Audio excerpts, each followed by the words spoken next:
Assalamualaikum warahmatullahi wabarakatuh. Alhamdulillahilladzi arsala rasulahu bil huda wa dinil haq. Wassalatu wassalamu ala rasulillah Sayyidina Muhammadin wa ala alihi wa sahbihi ajma'in, amma ba'du. Ibu Rektor Universitas Islam Makassar serta para pejabat jajaran yang hadir, jamaah Masjid As-Sahabah Universitas Islam Makassar rahimakumullah. Kita berada di Masjid Kebanggaan Universitas Islam Makassar yang diberi nama As-Sahabah.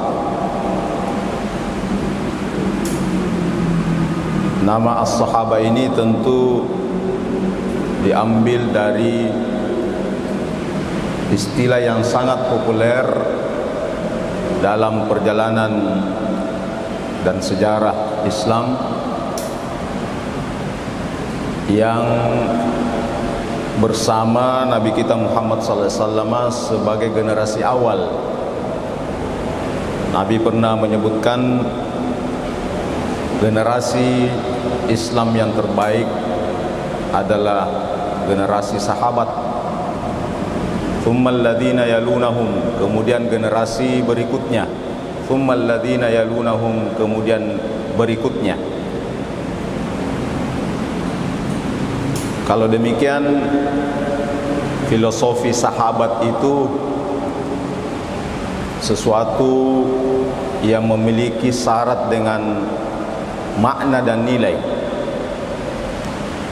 Nabi menyebut para pengikutnya ketika itu dengan sahabat.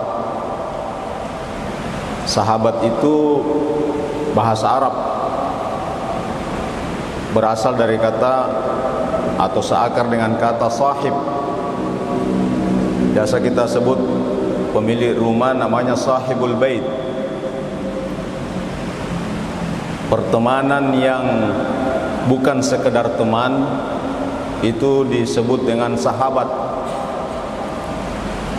Nabi menyebutkan para pengikutnya dengan sahabat, dan Al-Quran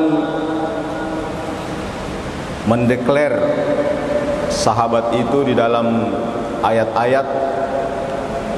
Misalnya Allah berfirman, walladzina amanu ma'ahu asyidda'u 'alal kuffari ruhama'u bainahum. Orang-orang yang beriman bersama Rasulullah. Jadi ada dua poin. Orang itu pada masa Nabi digelar dengan sahabat. Pertama, kriterianya beriman kepada Nabi. Yang kedua, hidup bersama Nabi. Jadi sekalipun beriman kepada Nabi tapi tidak hidup bersama Nabi, bukan namanya sahabat. Seperti kita ini, kita bukan sahabatnya Nabi, tapi kita pengikutnya Nabi yang dirindukan oleh Rasulullah. Makanya juga ada khusus untuk kita. Kata Rasulullah, saya satu hari Rasulullah termenung dan kelihatan gembira sekali. Dalam kesendiriannya itu, tiba-tiba sahabat bertanya, ya Rasulullah, apa yang membuat baginda tersenyum dan sangat gembira? Kata Rasulullah, saya sangat rindu, kangen dengan saudara-saudaraku yang tidak melihat saya, yang jauh di sana, jauh dari segi waktu, jauh dari segi tempat, tapi mereka percaya kepada saya. Sahabat mengatakan, bukankah kami orang yang terdekatmu ya Rasulullah? Rasulullah menjawab, kalian itu adalah sahabatku. sementara yang saya rindukan adalah pengikutku yang jauh masa dan jauh tempat. Kalau demikian, sekalipun bersama Nabi tapi tidak percaya kepada Nabi atau tidak mengikuti Rasulullah, tidak dinamakan sahabat. Banyak orang yang hidup bersama Nabi tapi tidak percaya kepada Rasulullah dan tidak mengikuti ideologi Rasulullah sallallahu alaihi wasallam. Abu Jahal, Abu Lahab, abu-abu yang lainnya itu hidup bersama Nabi, tapi tidak mengikuti ideologi Rasulullah. Karena itu penampilan seperti Abu Jahal, Abu Lahab, Abu Bakar dan abu-abu yang lain, karena sama-sama Arab, semuanya berbaju Arab, semuanya mungkin punya jenggot, memiliki tradisi yang sama, tapi itu tidak menjadi standar untuk dikatakan sahabat. Jadi fisikal penampilan harus berbaju jubah gaya Arab, model Arab, itu bukan menentukan sahabat sebagai standar mengikuti ideologi Nabi kita Muhammad sallallahu alaihi wasallam. Jadi sahabat itu sebuah komunitas yang memiliki standar nilai, memiliki kualitas ideologi yang mengikuti Nabi kita Muhammad sallallahu alaihi wasallam. Dan sahabat itu lebih kental daripada sekedar bersaudara. Mungkin ada orang yang bersaudara tapi tidak bersahabat. Tapi ada orang yang tidak bersaudara tapi luar biasa dekatnya dibanding dengan saudara sendiri. Kita mungkin tidak bersaudara tapi bersahabat. Dari kata sahabat ini lahir beberapa arti makna, antara lain memiliki. Kalau demikian, orang yang bersahabat adalah orang yang saling memiliki. Sahabat yang baik, kalau kita mau lihat sahabat, lihat ketika kita dalam keadaan tidak ada. Kalau dalam keadaan serba wah dan memiliki, ada jabatan, ada harta dan lain-lain sebagainya, berlaku tanda tangan. Kalau banyak orang yang dekat, itu kedekatannya, ketulusan dari kedekatannya belum tentu. Tapi kalau ada orang yang selalu bersama kita, sekalipun tidak berlaku lagi tanda tangan, tapi terus dekat dan merasa selalu memiliki untuk saling mengingatkan, itulah esensi dari sahabat. Jadi kalau kita mau lihat teman yang baik, lihatlah ketika kita lagi tidak ada.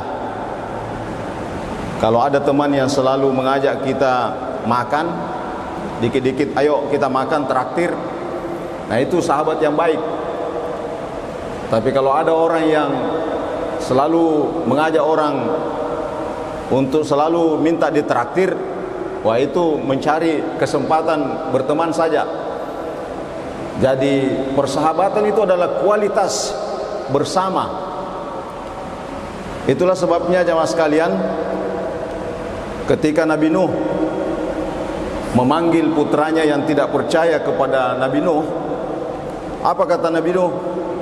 Ya bunayya irkam ma'ana, wahai putraku, ayo naik ke atas kapal, kau akan selamat. Apa kata Allah? Innahu laisa min ahlik, innahu amalun ghairu salih. Wahai Nuh, itu putramu bukan keluargamu. Betul anak biologismu tapi bukan keluargamu. Kenapa? Karena tidak mengikuti ideologi yang engkau ajarkan. Kalau demikian, sekalipun tidak ada hubungan keluarga, tapi di situ ada pertemanan yang tulus, itulah namanya sahabat. Saya kira inilah yang menjadi filosofi pilihan nama Masjid As-Sahabah. Jadi kita juga ini sebagai pengikut sahabat yang biasa digelar dengan Ahlus Sunnah wal Jamaah. Jadi Ahlus Sunnah itu artinya mengikuti hadis Nabi wal Jamaah dan sahabat serta yang mengikuti sahabat. Jadi jamaah itu bisa diartikan sahabat, bisa yang mengikuti sahabat namanya tabi'in, bisa juga diartikan yang mengikuti tabi'in namanya tabi'in, dan bisa tabi'in seterusnya sampai ulama-ulama yang mengikuti ideologi Rasulullah sallallahu alaihi wasallam. Jadi kalau demikian, luar biasa nama istilah sahabat. Kita Sivitas Universitas Islam Makassar, ini istilah sahabat ini harus menjadi istilah sehari-hari kita. Paling tidak untuk mengingatkan bahwa ada generasi emas, ada generasi yang memiliki kualitas keislaman yang baik, yang dibangun oleh Rasulullah sallallahu alaihi wasallam, yang digelar dengan sahabat. Yang kedua, pemilihan istilah sahabat itu menunjukkan bahwa kita selalu saling mengingatkan kepada kebaikan. Jadi sahabat yang baik adalah sahabat yang selalu mengarahkan temannya, sahabatnya, saudaranya kepada kebaikan. Dan kita selaku keluarga Ahli Sunnah wal Jamaah, pengikut Ahli Sunnah wal Jamaah yang biasa diistilahkan dengan aswaja, kita bersyukur karena ada generasi sahabat, sekalipun itu keluarga dekat Nabi, misalnya Abu Bakar sebagai mertuanya, bahkan istri Rasulullah seperti Aisyah, selain istrinya dia juga sahabatnya. Jadi istri yang baik, suami yang baik, ayah yang baik, mertua yang baik, menantu yang baik, bukan hanya statusnya sebagai keluarga, tapi lebih dari itu, mertua yang baik adalah mertua yang bisa dijadikan sahabat. Ayah yang baik, ibu yang baik, istri yang baik, suami yang baik, yang bisa dijadikan sahabat. Istri Rasulullah selain sebagai istrinya Nabi, Aisyah yang merekam apa saja yang perlu direkam dari Nabi. Untuk apa? Untuk diajarkan kepada orang yang mengikuti berikutnya, generasi berikutnya. Makanya istri Rasulullah yang banyak merekam hadis-hadis Rasulullah, antara lain Aisyah Ummul Mukminin radhiyallahu anha. Banyak rekaman-rekaman Aisyah. Misalnya Aisyah pernah berkata, ini populer dalam hadis-hadis fikih. Apa kata Aisyah? Ana wa Rasulullahi aghtasilu fi ina'i wahid. Aisyah bilang, saya itu biasa atau sering. Nah, Aisyah pakai kata-kata aghtasilu. Aghtasilu itu aktivitas yang sering berulang. Apa kata Aisyah? Saya sering mandi bareng bersama Rasulullah. Jadi Pak Nurdin biasa juga mandi bareng. Jangan sampai pengantin barunya cuma mandi bareng. Tambah tua tambah harus mandi bareng Pak Nurdin. Nah, itu ternyata Nabi direkam oleh istri Rasulullah sebagai bentuk romantisme keluarga yang dibangun oleh Nabi. Nabi membangun keluarganya dengan sakinah mawaddah, dan itu direkam oleh Aisyah Ummul Mukminin radhiyallahu anha. Banyak lagi rekaman-rekaman para sahabat yang menjadi pelajaran bagi kita ini pengikutnya. Misalnya saja Nabi pernah satu waktu keluar, lalu melihat Abu Bakar berdoa dengan suara yang tidak kedengaran.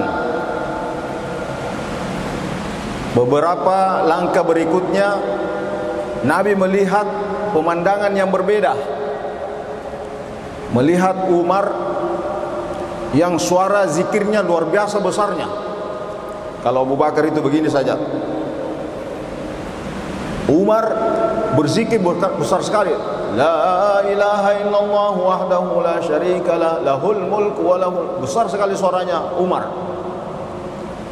Keesokan harinya dua-duanya dipanggil.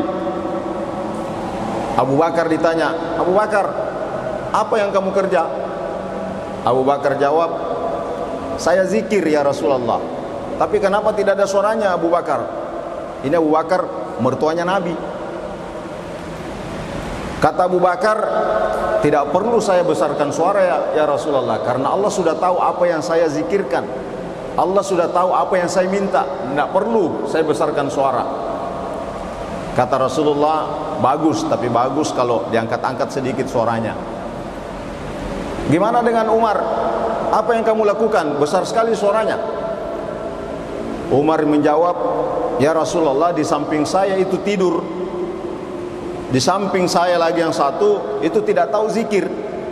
Kalau saya besarkan suara, yang tidur bisa bangun, yang tidak tahu bisa ikut. Kata Rasulullah, bagus, cuma mungkin lebih bagus lagi kalau suaranya dikasih turun-turun sedikit. Jadi kalau ada orang yang berzikir sudah salat, tidak ada mulutnya goyang-goyang, itu gayanya Abu Bakar, versinya Abu Bakar.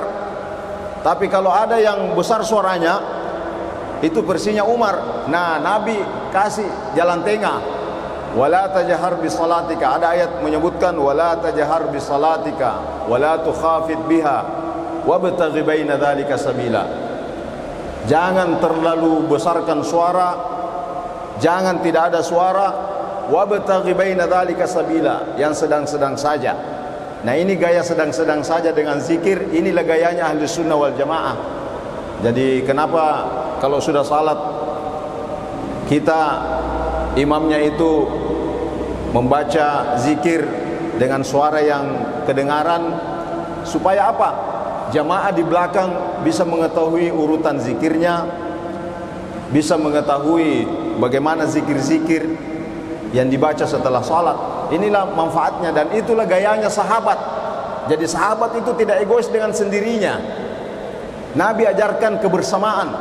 Coba bayangkan, adakah sahabat yang seperti yang pernah dibangun Nabi?